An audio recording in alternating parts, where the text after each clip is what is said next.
Thank you very much. So my name is Fatima Martinez. I'm coming from Swisslinks, and I'm here to cover the topic of the CFA in the Swiss job market from a headhunter's point of view. So I've structured the presentation basically in 4 parts. The first one is just to give you a short idea about Swisslinks, what we do, and what is our exposure to the topic. The second one is basically some numerical information about the CFA in Switzerland. That could be interesting for you. The third part is a comparison with other qualifications that are in the market. And the fourth part would be more related to our direct experience as headhunters with clients and with candidates regarding the CFA. So just to start, a little introduction about Swisslinks. We're a Swiss company. It was founded in 1999, so more than 16 years of experience. I have offices here in Zurich, in Dubai and in Singapore, but Switzerland is really our main focus. We cover finance, executive and technology. Obviously the finance sector is the one that gets most exposed to the CFA topic. We have more than 50 employees worldwide. We are completely independent and privately owned, so we still offer this kind of boutique service, which I think matches really well with the Swiss market. We make more than 400 placements per year, both in contract and in permanent, and we have more than 250 external consultants, both in technology and in finance. About our finance team, like I said, it's really the one that gets most exposed to the CFA topic. We have dedicated finance teams in Swisslinks. We cover asset management, wealth management, commodities, and reinsurance and reinsurance. The kind of clients that we are dealing with are really all kind of clients within the financial services in Switzerland. So this goes from the big banks to smaller private banks, asset management boutiques, investment boutiques, corporate finance boutiques, big corporates too. So really a broad range between the big corporations and smaller clients. The roles that we cover are basically all kind of roles within financial services, so under the CEO stream, the CIO stream, the CFO stream, and the COO stream. So that really goes from risk managers to portfolio managers, investment advisors, accountants, legal, compliance, tax, etc., etc. Our main focus is mid to senior level positions.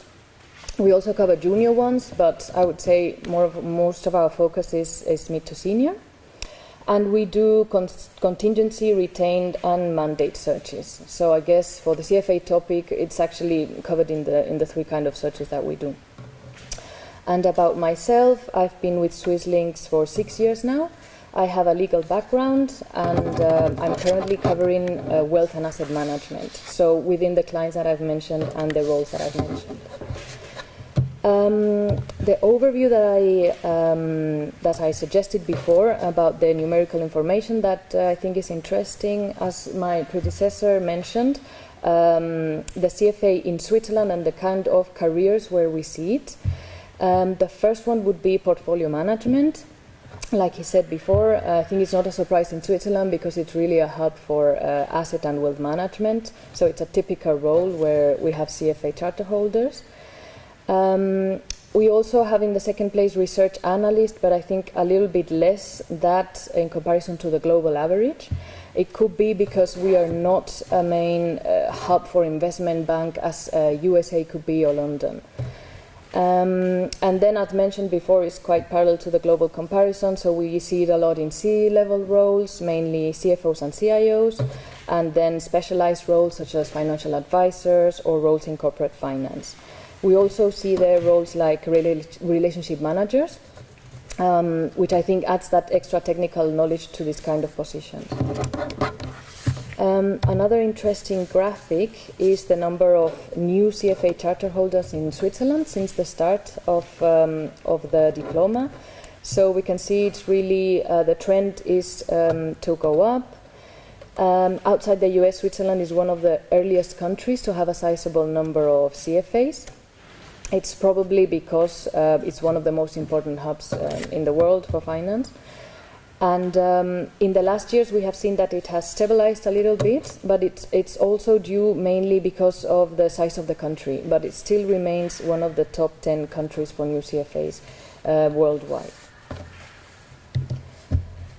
The third part, like I mentioned, would be to compare it to other qualifications that are there in the market. At one point, every professional in their career would ask, what should I do as further education? And there are several qualifications out there to choose.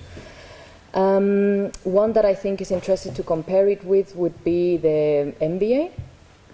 The CFA would bring a very niche expertise, and as opposed to an MBA, which brings a broad vision of more general topics.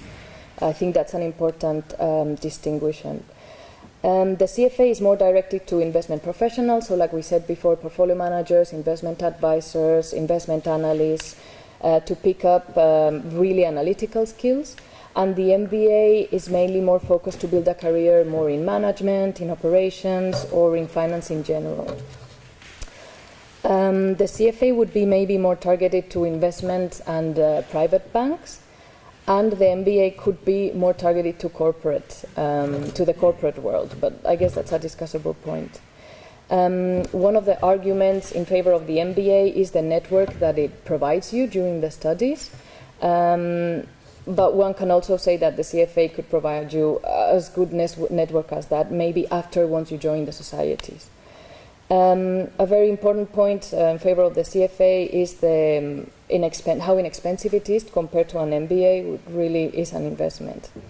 And also, of course, the relation of the what you get out of the investment that you have made, which is a bit linked to the next slide.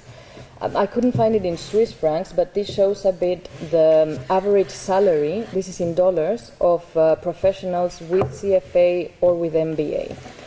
So if you look at the figures, having only the CFA would give you a better salary than having only an MBA. Of course, if you have both, then you have the whole package. That would be the best. But basically, if you want to earn more, you can go for the CFA or for the MBA. It's said that if you are already in the investment management business and you want to do that next step in your career, then it would be advisable to do the CFA. If you're not in the investment management business and you want to get in, but you don't want to get in an analyst level, then it could be recommendable to go for an MBA and then do the CFA.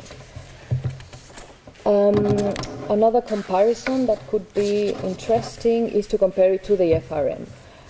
So in this case, the CFA would bring a much broader knowledge in finance, and the FRM is really specialized in risk management. So the CFA, again, is more targeted to investment banking, portfolio management, or financial research. And the FRM is really for risk management in either banks, could be in a treasury department, or in risk assessments.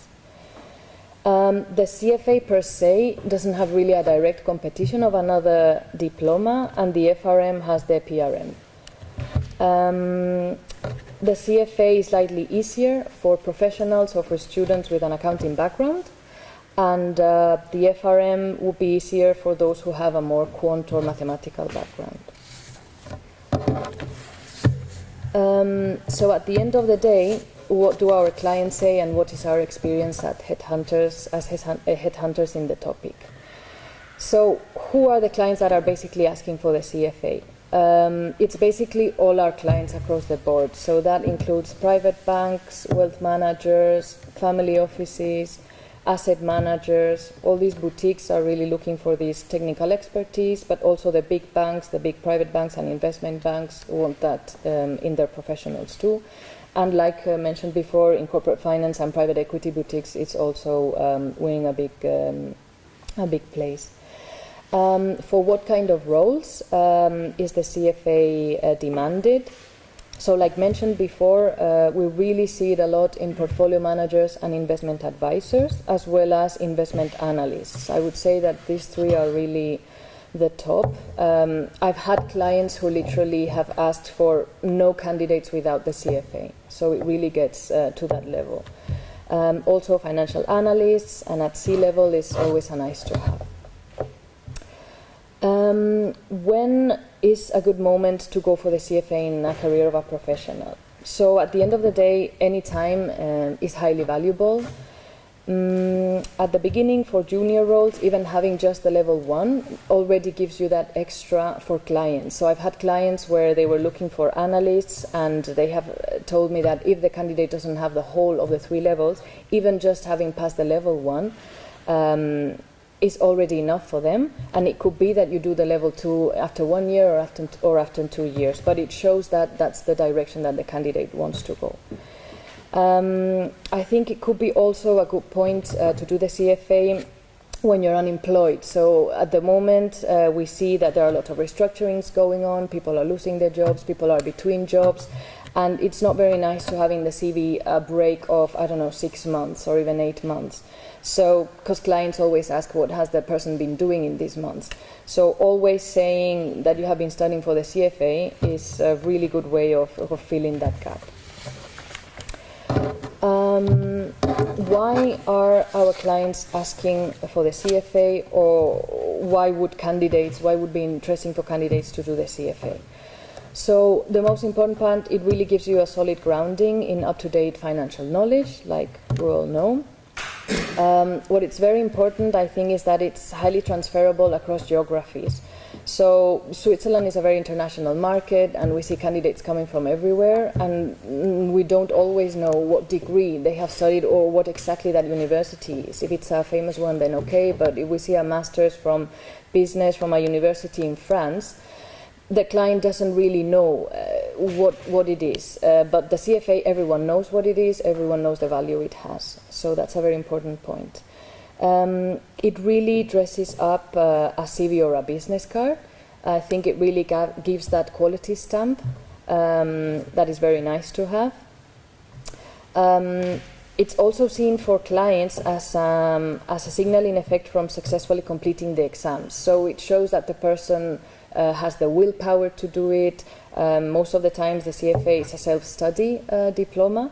And the clients are not only looking for the technical skills, but also for the soft skills in people. And this shows that the person, set up an objective and completed it.